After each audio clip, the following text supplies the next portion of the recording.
Hello, my dear English learners. Welcome to my YouTube channel. My name is Manish Sahu and I am your English teacher. देखिए learners, जैसा कि आपको पता है कि जब से ये मैंने YouTube चैनल स्टार्ट किया है तब से हम क्या पढ़ रहे हैं, हम पढ़ रहे हैं बेसिक इंग्लिश। और बेसिक इंग्लिश में मैंने पहले वीडियो से ही बिल्कुल बेस से उठाया था और अभी भी हम बेसिक इंग्लिश ही पढ़ रहे हैं। मैं बेसिक इंग्लिश के लगभग 13-14 वीडियो पहले अपलोड कर चुका हूं। बीच में मैंने कुछ स्पोकन इंग्लिश के स्ट्रक्चर भी डाले थे, लेकिन हमारे 13-14 वीडियो बेसिक इंग्लिश के हो चुके हैं, जिसमें हमने पूरी पार्ट्स ऑफ स्पीच को कवर कर लिया है। और लास्ट वीडियो में हमने vowel, consonant and semi vowels के बारे में पढ़ा था। देखिए स्टूडेंट्स, यदि आप नए व्यूअर हो इस चैनल पर तो जाके आप वो पुराने वीडियोस देख सकते हैं। मेरे चैनल पर पूरे प्लेलिस्ट में वो वीडियो 1 बाय 1 आपको मिल जाएंगे। आप उनको देख लेना 1 बाय 1 और फिर उनको देखने के बाद आप इतना अच्छा फील करोगे कि इंग्लिश को पढ़ना मतलब बहुत ही आसान लगने लगेगा आपको। और इसके बाद आप आज की वीडियो आप देखना। ठीक है स्टूडेंट्स, तो आइए स्टार्ट करते हैं। आज की वीडियो है हमारी फ्रेजेस के बारे में। क्या होती है फ्रेज और इसके टाइप्स क्या होते हैं, आइए हम समझते हैं। देखिए स्टूडेंट्स, जो हमारी फ्रेज होती है, फ्रेज की डेफिनेशन होती है it is a group of words. क्या? It is a group of words. जो फ्रेज होती है वो क्या होती है, हमारी ग्रुप ऑफ वर्ड्स होती है। फिर it is a group of words which does not have meaningful sense. Which does not have meaningful sense मतलब जो हमारी फ्रेज होती है वो वर्ड्स का एक ग्रुप होती है which does not have meaningful sense मतलब जो कंप्लीट मीनिंग नहीं रखती है। फ्रेज क्या कंप्लीट मीनिंग नहीं रखती है। ठीक है, हमने लास्ट वीडियो में क्या पढ़ा था, क्लोज पढ़ी थी, वो भी हमने पढ़ा था वो कंप्लीट मीनिंग रख भी सकती है और नहीं भी रख सकती है। उसके पहले सेंटेंस पढ़ा था, सेंटेंस हमारा हमेशा कंप्लीट मीनिंग रखता है। ठीक है स्टूडेंट्स, लेकिन जो फ्रेज होती है वो हमारा कंप्लीट मीनिंग नहीं रखती है। ठीक है, अब उसके बाद और क्या नहीं रखती, and subject verb combination. Subject verb combination भी नहीं रखती। इसके पहले हमने जब सेंटेंस पढ़ा था तो सेंटेंस भी सब्जेक्ट वर्ब कॉम्बिनेशन रखता है। क्लोज पढ़ी थी, वो भी सब्जेक्ट वर्ब कॉम्बिनेशन रखती है, लेकिन फ्रेज सब्जेक्ट वर्ब कॉम्बिनेशन नहीं रखती। ना तो इसमें सब्जेक्ट होता है और ना इसमें वर्ब होती है और ना ही ये आपका मीनिंगफुल सेंस देती है। ठीक है स्टूडेंट्स, यदि आप कंफ्यूज है कि सेंटेंस, फ्रेज और क्लोज में क्या डिफरेंस होता है तो इसके बाद नेक्स्ट वीडियो आएगा ना, वो पक्का इसी के बारे में आएगा। इन तीनों में मैं डिफरेंस को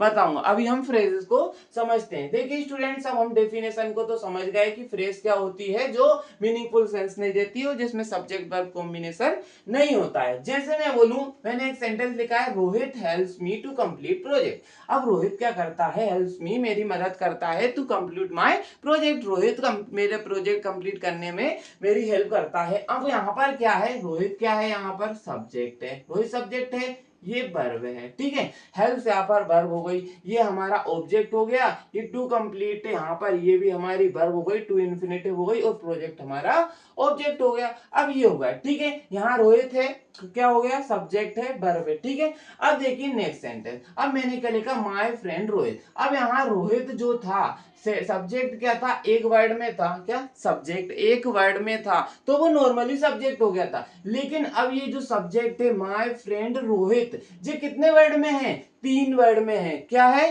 3 वर्ड में है। जो हमारा सब्जेक्ट है वो कितने वर्ड में है, 3 वर्ड में। वो सब्जेक्ट का काम कौन करता है, नाउन करता है या प्रोनाउन करता है। तो रोहित क्या है, हमारा नाउन है। तो माय फ्रेंड रोहित 3 वर्ड में यहाँ पर हमारा सब्जेक्ट है। तो ये हो गई हमारी फ्रेज। क्या हो गई, हमारी फ्रेज हो गई। जब सेंटेंस में सब्जेक्ट वर्ब या ऑब्जेक्ट, क्या सब्जेक्ट वर्ब या ऑब्जेक्ट या फिर जो भी हमारा एडवर्ब वगैरह रहती है वो सब क्या एक से ज्यादा वर्ड में हो तो फिर वो फ्रेज कहलाती है। ठीक है, अब जैसे यहाँ पर हमारा सब्जेक्ट रोहित था तो वो नॉर्मली सब्जेक्ट था, लेकिन यहाँ पर अब रोहित क्या 2 वर्ड और उसके साथ ले रहा है, उसको लंबा कर दिया अपन ने, माय फ्रेंड रोहित। तो ये 3 वर्ड की क्या बन गई, फ्रेज बन गई। और कौन सी फ्रेज बन गई, ये बन गई नाउन फ्रेज। इसके टाइप्स अभी आगे हम जानेंगे, अभी आप समझ लीजिए कि फ्रेज होती क्या है। तो माय फ्रेंड रोहित, अब यहाँ पर क्या था, हेल्प्स एक ही वर्ब थी। अब यहाँ पर इज आपकी हेल्पिंग वर्ब है। क्या इज हेल्पिंग वर्ब है और हेल्पिंग आपकी मेन वर्ब है। तो एक वर्ब ये हो गई और एक वर्ब ये हो गई।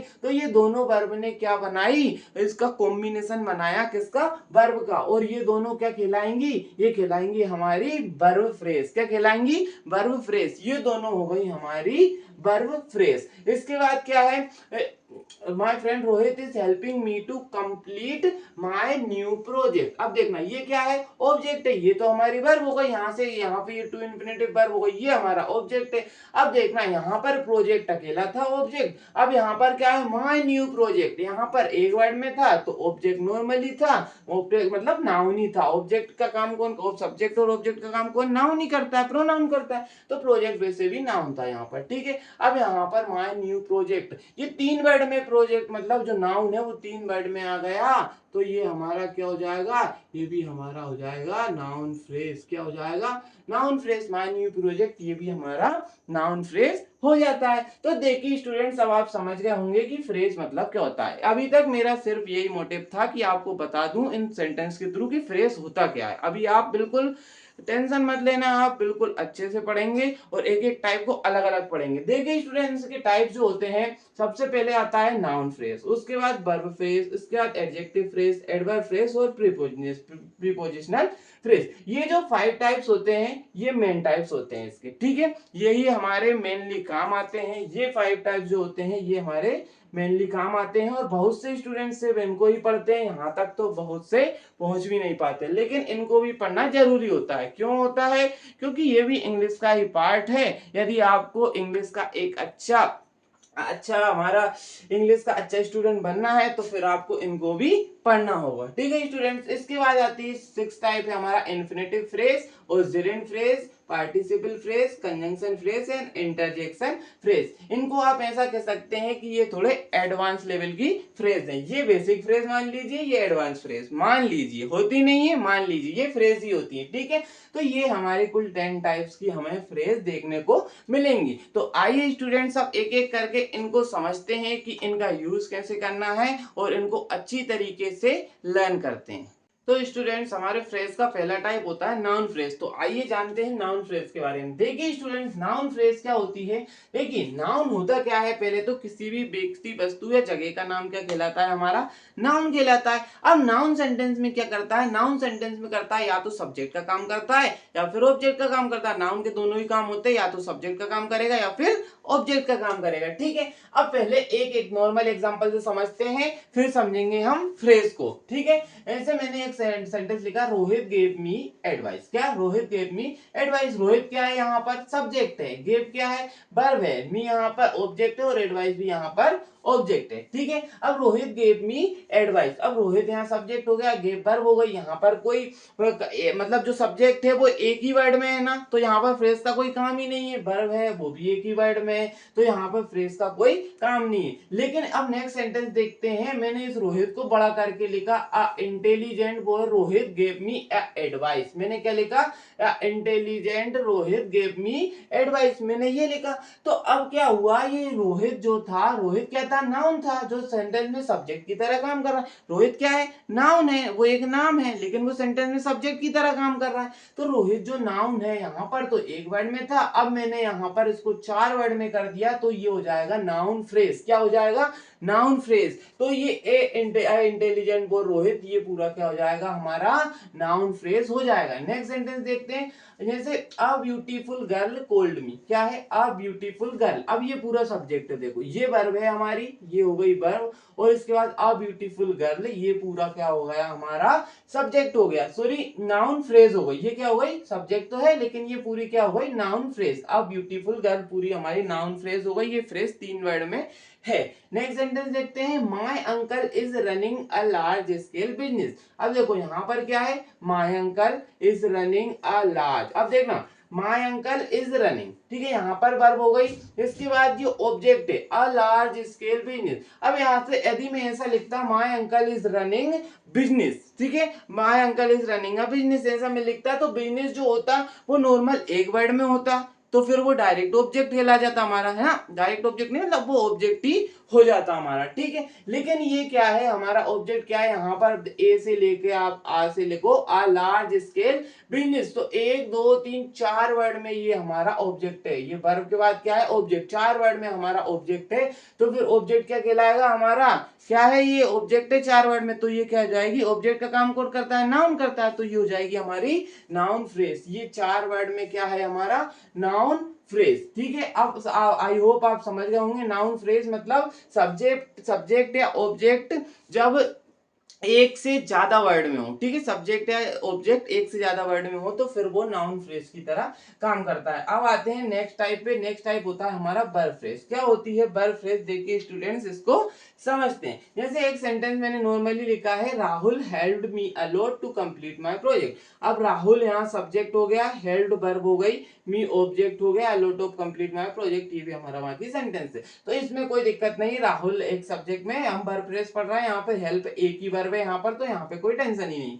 नेक्स्ट सेंटेंस देखते हैं, राहुल इज हेल्पिंग। अब देखो एक वर्ब ये है, एक वर्ब ये है, ये हेल्पिंग वर्ब है, ये मेन वर्ब है। तो इन दोनों वर्ब ने, ये जो वर्ब है इन दोनों ने कॉम्बिनेशन बनाया, तो फिर ये क्या कहलाएगा, ये दोनों वर्ब मिलकर कहलाएगी हमारी वर्ब फ्रेज। क्या कहलाएंगी, वर्ब फ्रेज। तो ये दोनों हो जाएंगी हमारी वर्ब फ्रेज। बाकी सेंटेंस से हमें मतलब नहीं, हम अभी यहाँ वर्ब फ्रेज को पढ़ रहे हैं तो वर्ब फ्रेज देखेंगे। ठीक है, अब देखिए नेक्स्ट सेंटेंस, जैसे नॉर्मली बोलूं आई स्पीक इंग्लिश, मैं बोलूं आई स्पीक इंग्लिश, मैं इंग्लिश बोलता हूँ, तो यहाँ पर आई सब्जेक्ट था, स्पीक वर्ब थी, इंग्लिश ऑब्जेक्ट है, कोई दिक्कत ही नहीं है। नेक्स्ट सेंटेंस देखते हैं, आई कैन स्पीक इंग्लिश। अब यहाँ पर देखना, आई कैन, यहाँ पर ये हमारी helping verb, model helping verb हो गई, इसके बाद स्पीक या मेन वर्ब हो गई, तो ये मेन वर्ब हो गई और ये मॉडल हेल्पिंग वर्ब होगा, ये मॉडल हेल्पिंग वर्ब, ये मेन वर्ब। इन दोनों ने क्या बनाया, इन्होंने वर्ब फ्रेज बनाई, वर्ब का कंपाउंड बनाया जिसको हम वर्ब फ्रेज बोलेंगे। तो यहाँ पर ये वर्ब फ्रेज की तरह काम कर रही है। आई होप आप समझ गए होंगे कि वर्ब फ्रेज क्या होती है और नाउन फ्रेज को भी आप समझ गए होंगे। नेक्स्ट टाइप पे आते हैं एडजेक्टिव फ्रेज। अब एडजेक्टिव फ्रेज के लिए हमें एडजेक्टिव को समझना होगा। यदि आपने प्रीवियस पार्ट्स देखे होंगे तो पक्के में आपको पता होगा, नहीं होगा तो अभी मैं समझा देता हूँ। अब एडजेक्टिव क्या होता है, एडजेक्टिव का हिंदी मतलब होता है विशेषण। अब एडजेक्टिव क्या होता है, एडजेक्टिव बताता है विशेषता। क्या बताता है, विशेषता। एडजेक्टिव विशेषता बताता है नाउन या प्रोनाउन की। ठीक है, तो नाउन या प्रोनाउन की विशेषता बताने वाले वर्ड्स को ही हम एडजेक्टिव कहते हैं। जैसे मैंने बोला कोई भी नाउन है, मान लीजिए राहुल है, तो मैंने बोला राहुल बहुत ईमानदार है, Rahul is honest. Okay, Rahul is honest, Rahul is an honest boy. तो फिर ऐसा बोलेंगे तो ऑनेस्ट क्या हो जाएगा, ऑनेस्ट जो वर्ड होगा वो राहुल के बारे में विशेषता बताएगा ना। ऑनेस्ट हो गया, पुअर हो गया, रिच हो गया, इंटेलिजेंट हो गया, ये सब वर्ड क्या होते हैं, ये हमारे होते हैं एडजेक्टिव, जो किसी भी नाउन या प्रोनाउन की विशेषता बताते हैं। अब देखिए स्टूडेंट्स, कोई भी नाउन या प्रोनाउन एक वर्ड में हो तो वो नॉर्मली एडजेक्टिव, एक से ज्यादा वर्ड में हो तो फिर वो क्या कहलाएगा, एडजेक्टिव फ्रेज कहलाया जाएगा। ठीक है, किसी भी नाउन या प्रोनाउन की विशेषता कोई वर्ड सिर्फ एक वर्ड में बता रहा है तो वो हमारा क्या हो जाएगा, नॉर्मली एडजेक्टिव हो जाएगा, और ज्यादा वर्ड में बता रहा है तो एडजेक्टिव फ्रेज हो जाएगी। जैसे मैंने बोला पहले नॉर्मली सेंटेंस लिया, आई वोट अ कार, मैंने क्या लिखा, आई वोट अ कार, मैंने एक कार खरीदी। ठीक है, अब मैंने क्या लिखा, I bought a wonderful white car. अब यहाँ पर तो ये कार थी, ठीक है, आई वोट, अब यहाँ पर देखना आई वोट कार, ठीक है, आई वोट अ कार, ऐसे मैंने लिखा, तो कार यहाँ पर ऑब्जेक्ट हो गई। अब इस कार की विशेषता क्या है कि ये जो कार है ना, ये अ वंडरफुल व्हाइट कार है। क्या वंडरफुल है, इस वंडरफुल वर्ड कार की विशेषता बता रहा है, जी बता रहा है। व्हाइट कार की विशेषता बता रहा है, जी बता रहा है। तो ये दोनों क्या हो गए, ये दोनों क्या हो गए हमारे, ये हो गए एडजेक्टिव जो कार की विशेषता बता रहे हैं। तो यहाँ आ से लेकर इस कार तक ये पूरा क्या हो गई हमारी एडजेक्टिव फ्रेज हो गई। क्या हो गई, एडजेक्टिव फ्रेज हो गई। ये तो हमारा नाउन है कार, लेकिन कार के बारे में ये विशेषता बता रहा है ना, तो ये हो गई हमारी एडजेक्टिव फ्रेज। तो आई होप ये एडजेक्टिव फ्रेज को भी आप अब समझ गए होंगे। देखना स्टूडेंट्स, थोड़ी सी मिस्टेक हुई, I bought a wonderful white car, ये कार नहीं होगी यहाँ पर, कार नहीं, ये होगा एडजेक्टिव फ्रेज हमारी यहाँ तक होगी अ वंडरफुल व्हाइट तक। ठीक है, कार तो हमारा ऑब्जेक्ट है, ठीक है, वो तो हमारा नाउन है, ये हमारा इतना है, ये अ वंडरफुल व्हाइट, ये है हमारी एडजेक्टिव फ्रेज। तो आई होप आप इतना समझ गए होंगे। अब आते हैं नेक्स्ट टाइप पर। देखिए स्टूडेंट्स, हमारा नेक्स्ट टाइप आता है हमारा एडवर्ब फ्रेज। तो क्या होती है एडवर्ब फ्रेज, देखिए स्टूडेंट्स, यदि आपने पार्ट्स ऑफ स्पीच को अच्छे से समझा होगा तो आप बिल्कुल जानते होंगे क्या एडवर्ब होती है। बस वही उससे, यदि एडवर्ब को समझते हो तो एडवर्ब फ्रेज भी वही है। बस एडवर्ब यदि दो या दो से अधिक वर्ड में हो तो फिर वो एडवर्ब फ्रेज हो जाती है।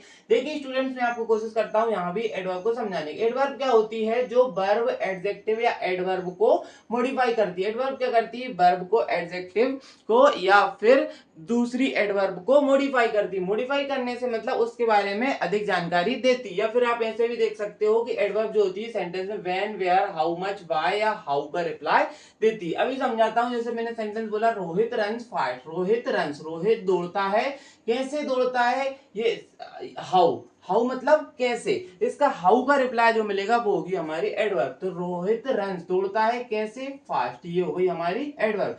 अब नेक्स्ट सेंटेंस है। अब देखना यहाँ पे एडवर्ब एक ही वर्ड में है तो ये नॉर्मली एडवर्ब हो गई, लेकिन रोहित रन्स, रोहित दौड़ता है वेरी फास्ट, वेरी फास्ट, तो ये हमारी पूरी एडवर्ब फ्रेज हो गई। दो वर्ड में है ना, तो ये क्या हो जाएगी हमारी एडवर्ब फ्रेज हो जाएगी। ऐसे नेक्स्ट सेंटेंस है my friend drives, my friend drives a car, मेरा दोस्त जो है ड्राइव करता है car in a very high speed. फिर वही हाउ का रिप्लाई, मेरा फ्रेंड कार रिप्लाई करता है, कार ड्राइव करता है कैसे करता है? तो इन अ वेरी हाई स्पीड। तो ये भी क्या हो गई? 5 वर्ड में है तो ये हो गई हमारी एडवर्ब फ्रेज। तो आई होप ये एडवर्ब फ्रेज को भी आप अच्छी तरीके से समझ गए होंगे। अब आते हैं नेक्स्ट टाइप पे। नेक्स्ट होता है हमारा प्रीपोजिशनल फ्रेज। अब प्रीपोजिशनल फ्रेज तो इजी होता है, कुछ नहीं है उसमें। प्रीपोजिशन के बाद हमारा ऑब्जेक्ट आता है, ठीक है। वो भी प्रीपोजिशन होती है तो वो उसके बाद में ऑब्जेक्ट लेती है। तो जैसे the book is on the table, ये क्या हो गई हमारी पूरी prepositional phrase, on the table. ऐसे सी इज सिटिंग, पे बैठी हुई है अंडर द ट्री, ये अंदर, अंडर प्रीपोजिशन है, अंडर द ट्री, तो ये भी हमारी प्रीपोजिशनल फ्रेज हो गई।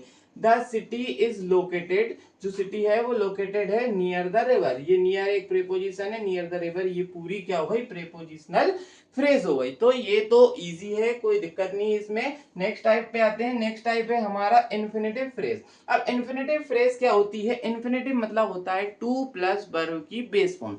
इन्फिनेटिव होता है टू प्लस वर्ब की बेस फॉर्म जब सब्जेक्ट या ऑब्जेक्ट की तरह काम करे। टू प्लस वर्ब की बेस फॉर्म जो क्या सब्जेक्ट या ऑब्जेक्ट की तरह काम करे तो फिर वो क्या होती है? हमारी इन्फिनेटिव कहलाती है। जैसे to speak, to speak is easy for me, to speak बोलना, क्या? टू स्पीक बोलना इज इजी फॉर मी, मेरे लिए आसान है, ठीक है। तो टू स्पीक क्या है? यहाँ पर सब्जेक्ट है। अब ये तो टू स्पीक नॉर्मली इन्फिनेटिव है, दो वर्ड में तो है, लेकिन ये इन्फिनेटिव कहलाती है, इसको आप फ्रेज नहीं बोल सकते, ठीक है, क्योंकि ये मान लीजिए एक ही वर्ड है, ठीक है। अब ये मैंने बोला next sentence, to speak English is not easy for me, to speak English. अब देखना ये तो इन्फिनेटिव हो गया और इंग्लिश इसके साथ आ गया, ये पूरा सब्जेक्ट की तरह काम कर रहा है, तो ये क्या हो गया हमारा? इन्फिनेटिव फ्रेज हो गया। To speak English is not easy for everyone, ये पूरी इन्फिनेटिव फ्रेज हो गई हमारी। नेक्स्ट सेंटेंस देखते हैं, he is studying, he is studying hard, he is studying hard to pass the exam. अब समझना ये टू पास, ये भी इन्फिनेटिव है हमारी, टू पास द एग्जाम, ये पूरी क्या हो गई हमारी? इन्फिनेटिव फ्रेज हो गई। तो he is studying hard to pass the exam, ये हो गई पूरी हमारी इन्फिनेटिव फ्रेज। नेक्स्ट टाइप पे आते हैं जेरेंड फ्रेज। अब जेरेंड फ्रेज क्या होती है? स्विमिंग इन द ओशियन, क्या? Swimming in the ocean. अब समझना स्विमिंग, अब जेरेंड क्या होता है? जेरेंड होती है वर्ब की आईएनजी फॉर्म। जेरेंड क्या होती है? वर्ब की आईएनजी फॉर्म जब सब्जेक्ट या ऑब्जेक्ट मतलब नाउन की तरह काम करे। वर्ब की आईएनजी फॉर्म जब नाउन की तरह काम करे, मतलब सेंटेंस में सब्जेक्ट या ऑब्जेक्ट की तरह काम करे, तो उसको हम बोलते हैं जेरेंड। क्या बोलते हैं? जेरेंड। तो ये स्विमिंग यहाँ पर सब्जेक्ट की तरह काम कर रहा है, स्विमिंग इन द ओशियन, तो ये पूरा क्या हो गया हमारा? हमारा हो गया ये gerund phrase, swimming in the ocean. अकेला स्विमिंग होता कि swimming is my favourite hobby, ऐसा होता swimming is my favourite hobby, तो यहाँ फिर स्विमिंग सिर्फ जेरेंड होता, फ्रेज नहीं होती। लेकिन ये उसके साथ कुछ और एक्स्ट्रा इन्फॉर्मेशन है, तो ये पूरी क्या हो गई हमारी? फ्रेज हो गई 4 वर्ड की। तो swimming in the ocean is my favourite hobby, ये हो गई हमारी पूरी जेरेंड फ्रेज। नेक्स्ट सेंटेंस है सी लव्स, वह पसंद करती है रीडिंग। अब मैं ऐसा बोलता, देखना, अब सी सब्जेक्ट हो गया, लव्स वर्ब हो गई, यहाँ पर ऑब्जेक्ट, ये रीडिंग जो है ना यहाँ पर ये जेरेंड है और ऑब्जेक्ट की तरह काम कर रही है, नाउन कह सकते हैं इसको, जेरेंड कह सकते हैं। सी लव्स रीडिंग, ठीक है, वो रीडिंग पसंद करती है और रीडिंग बुक्स इन हर इस फ्री टाइम, ठीक है, ये तो अलग हो गया। तो सी लव्स, वो क्या करती है? पसंद करती है रीडिंग बुक्स, किताबों को पढ़ना, तो ये रीडिंग बुक्स पूरी क्या हो गई हमारी? जेरेंड फ्रेज हो गई। यदि सिर्फ इतना होता सी लव्स रीडिंग, तो फिर यहाँ पर ये जेरेंड ही होता रीडिंग, ठीक है। इसमें ऐसा है कि सी लव्स रीडिंग बुक्स, तो रीडिंग बुक्स पूरा क्या हो गई हमारी? जेरेंड फ्रेज हो गई, ये पूरी हमारी जेरेंड फ्रेज हो जाएगी। नेक्स्ट सेंटेंस देखते हैं, writing stories is her passion. अगर मैं सिर्फ इतना बोलूं कि राइटिंग इज हर पैशन, क्या राइटिंग इज हर पैशन, अब यहाँ पर भी क्या ये जेरेंट वर्ब की आईएनजी फॉर्म सब्जेक्ट की तरह काम कर रही है ना, तो मैं ऐसा बोलूं राइटिंग इज हर पैशन, तो फिर यहाँ पर ये जेरेंट होगा सिर्फ, और राइटिंग स्टोरीज इसमें साथ आ गया तो ये जेरेंट फ्रेज हो गया कि writing stories is her passion. तो आई होप स्टूडेंट्स आप ये 7 टाइप यहाँ पर तक हमारे हो जाते हैं, 3 टाइप्स और बचे हैं, तो आइए उनको और जानते हैं। तो आइए स्टूडेंट्स अब जानते हैं हमारे 8th टाइप को, जो होता है पार्टिसिपल फ्रेज। अब पार्टिसिपल फ्रेज का क्या होता है स्टूडेंट्स, पार्टिसिपल हमारे 3 टाइप्स के होते हैं, present participle, past participle and perfect participle. ये अभी तक मैंने मेरे चैनल पर तो नहीं पढ़ाया है, लेकिन आने वाले वीडियोस में मैं पढ़ाऊंगा। देखिए स्टूडेंट मैं आपको समझाने की कोशिश करता हूँ। पार्टिसिपल, पहला प्रेजेंट पार्टिसिपल क्या होता है, वर्ब की आईएनजी फॉर्म। वर्ब की आईएनजी फॉर्म जब ऐसे सेंस देती है कि कोई भी काम करते हुए, ठीक है, कोई भी काम करते हुए मतलब जाते हुए, रास्ते पर चलते हुए, तो ऐसी जब सेंस आती है ना तो फिर वर्ब की आईएनजी फॉर्म वहां पर यूज होती है। जैसे वॉकिंग ऑन द रोड, अब सीधा मैं ऐसा लिखता कि वॉकिंग ही केम अक्रॉस हिज फ्रेंड, मतलब वो करते हुए ही सी केम अक्रॉस हिज फ्रेंड, उसके दोस्त से मिली, तो ये वॉकिंग ओनली यहाँ पर क्या हो जाता, पार्टिसिपल हो जाता। लेकिन इसमें साथ क्या है, walking on the road, road पर वॉक करते समय ही केम अक्रॉस हिज फ्रेंड, उसकी फ्रेंड से मिला, तो वॉकिंग ऑन द रोड क्या हो गई, हमारी पूरी पार्टिसिपल फ्रेज हो गई। ठीक है, नेक्स्ट सेंटेंस देखते हैं। ये तो हो गया हमारा प्रेजेंट पार्टिसिपल। अब पास्ट पार्टिसिपल जो होता है ना, वो होती है वर्ब की थर्ड फॉर्म। ठीक है, क्या, वर्ब की third form. Verb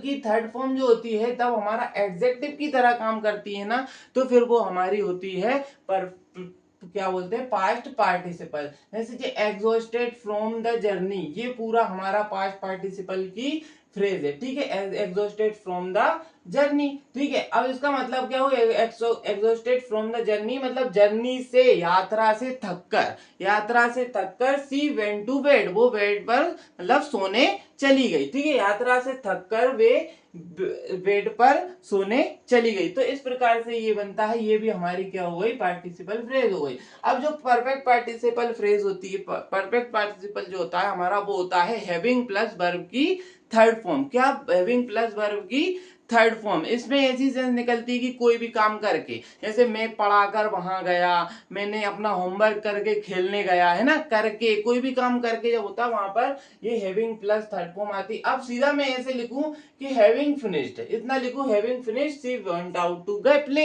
having finished, अपना खत्म करने के बाद वह वेंट आउट टू प्ले, बाहर गई, तो सीधा सा ये हमारा क्या हो जाएगा, परफेक्ट पार्टिसिपल। लेकिन इसके बाद क्या है, हर होमवर्क भी है, तो हैविंग फिनिश्ड हर होमवर्क, ये पूरा क्या हो गया हमारा पार्टिसिपल, परफेक्ट पार्टिसिपल फ्रेज हो गया। सी वेंट टू प्ले, वह प्ले मतलब खेलने गई, तो ये हो गया हमारा परफेक्ट पार्टिसिपल फ्रेज। तो आई होप स्टूडेंट्स ये आपको समझ में आ गया होगा। यदि आप पार्टिसिपल्स को जानते होंगे पहले से, तो ही आपको ये समझ में आया होगा, अन्यथा ये आपको समझ में नहीं आएगा। और आ भी गया है तो और अच्छी बात है, सही है ना। ठीक है, तो नेक्स्ट देखते हैं कंजंक्शन। ये तो समझ में आ ही जाएगा, कंजंक्शनल फ्रेज। अब कंजंक्शन आप जानते होंगे, बिकॉज, एंड, और, जो कंजंक्शन दो सेंटेंस या दो से अधिक सेंटेंस को जोड़ते हैं वो हमारे कंजंक्शन कहलाते हैं। अब देखिए कंजंक्शन, जैसे पहले सेंटेंस लिखा, ही डिड नॉट कम पे नहीं आया, बिकॉज कंजंक्शन है, ही वाज इल। अब कंजंक्शन एक ही वर्ड में, तो ये कंजंक्शन है। अब नेक्स्ट सेंटेंस है, he is working hard so that, इसका मतलब होता है ताकि he can got a job, वो वर्किंग हार्ड कर रहा था, सो दैट ही कैन। अब यहाँ पर जो कंजंक्शन है वो दो वर्ड में है, तो ये हो जाएगा हमारा कंजंक्शनल फ्रेज। ऐसे ही I wanted to go out, मैं बाहर जाना चाहता था। ऑन दी अदर हैंड, वहीं दूसरी ओर, my sister preferred staying home, मेरी जो सिस्टर थी वो क्या, घर पर रहना पसंद करती थी। ठीक है, तो ऑन दी अदर हैंड ये पूरा हमारा कंजंक्शन है, ये पूरी क्या हो गई, कंजंक्शनल फ्रेज हो गई। ठीक है, नेक्स्ट टाइप को देखते हैं, इंटरजेक्शन फ्रेज। ये तो बहुत इजी है और जितने ज्यादा यूज भी नहीं होते हैं, तो इतना टेंशन लेने की जरूरत है नहीं। तो इंटरजेक्शन फ्रेज क्या होती है, इंटरजेक्शन क्या होते हैं, जो सडन इमोशन हमारे अंदर से निकलते हैं। सडन इमोशन मतलब एकदम से, कभी कभी आश्चर्य होकर, हम कहते हैं ना, मान लीजिए हम क्रिकेट मैच देख रहे हो, हमारी पसंदीदा टीम जीत जाती है या पसंदीदा प्लेयर ने छक्का मार दिया, तो हम बोलेंगे हुर्रे, तो हुर्रे बोलेंगे ना, तो वो भी हमारा एकदम से सडन इमोशन निकलते हैं ना, एकदम से बिना सोचे समझे बस निकल पड़ते हैं, तो ये होते हैं हमारे इंटरजेक्शन। और इंटरजेक्शन जैसे हुर्रे हो गया, ओ हो गया, अलास हो गया। अब ये एक एक वर्ड में है तो ये इंटरजेक्शन है। अब यहाँ पर मैं वैसे हम बोलते ओ माय गॉड, ये एकदम से निकलता है तो ये 3 वर्ड में तो इंटरजेक्शन फ्रेज है। व्हाट अ सरप्राइज 3 वर्ड में तो इंटरजेक्शन फ्रेज है। वाह हाउ वंडरफुल 2 वर्ड में है तो ये भी इंटरजेक्शन फ्रेज है। ठीक है, यदि एक वर्ड में है तो नॉर्मली इंटरजेक्शन, और 2 या 2 से अधिक वर्ड में है तो फिर हमारा क्या हो जाएगा, इंटरजेक्शन फ्रेज हो जाएगा। ऐसे ही पूरे फ्रेजेस में चलता है, सही है ना। आपने यही देखा होगा, नाउन नाउन देख लीजिए, नाउन फ्रेज देख लीजिए, आप एडजेक्टिव देख लीजिए, एडवर्ब कोई सी भी फ्रेज देख लीजिए, यदि वो सेंटेंस में एक वर्ड में है तो वो नॉर्मली वही खेला जाएगा, नाउन हो जाएगा, एडवर्ब हो जाएगी या फिर प्रीपोजिशन हो जाएगी। लेकिन वो एक से ज्यादा वर्ड में एक से ज्यादा वर्ड में यूज हो रहा है तो फिर वो फ्रेज हो जाएगी। तो यही तो है बस, फ्रेज का मतलब क्या है कि वर्ड का समूह, एक से ज्यादा वर्ड यदि आएंगे तो फिर वो क्या हो जाएगी, फ्रेज। तो स्टूडेंट्स इस प्रकार से हमारा ये फ्रेज टॉपिक पूरा हो जाता है। आई होप आप समझ गए होंगे, और कमेंट बॉक्स में कृपया करके कमेंट करके मुझे बताएं कि आप समझे भी हो या नहीं। तो स्टूडेंट्स आप कमेंट जरूर करना, अगर आपको वीडियो अच्छा लगा है और मेरा पढ़ाना आपको समझ में आ रहा है तो कमेंट जरूर करना, ठीक है, क्योंकि ये मुझे थोड़ा मोटिवेशन देगा। तो स्टूडेंट्स वीडियो अच्छा लगा है वीडियो को लाइक करना, कमेंट बॉक्स में आपके सजेशन देना और मेरे चैनल को सब्सक्राइब करना।